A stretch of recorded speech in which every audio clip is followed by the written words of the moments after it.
Hi everyone, I wanted to show you the basics of using a Lua with Nvim. So I'm going to open Nvim. On my machine I have it set up as VI. So I open that up, and on the bottom of my screen you can see I type colon, so now I'm in the command bar, and you could type Lua and then you could run Lua code here. So for example I can say print 123. Hit enter and you see that on the bottom of my screen it printed 123. So basically any Lua code you can do here.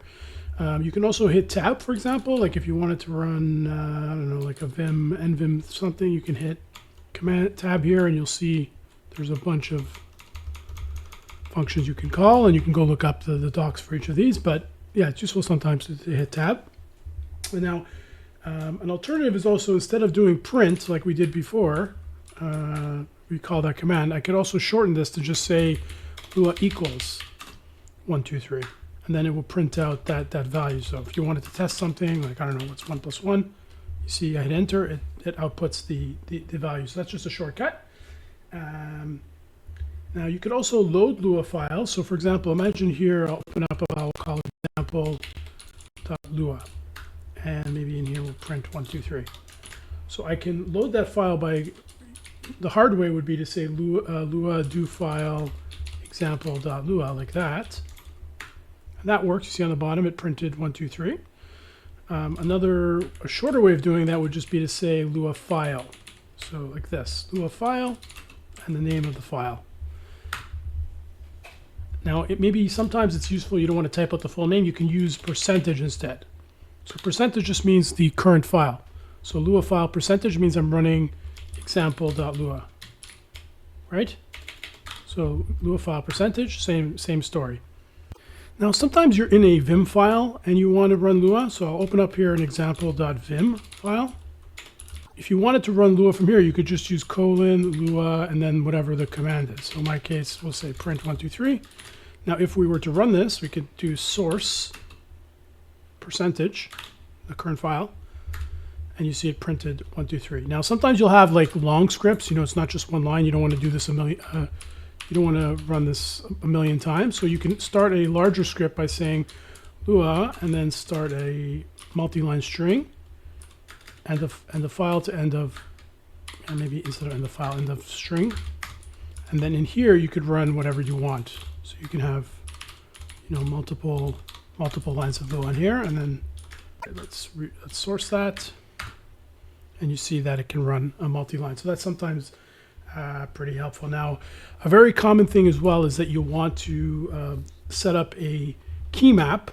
So we can do that. I'll go back to my example.lua.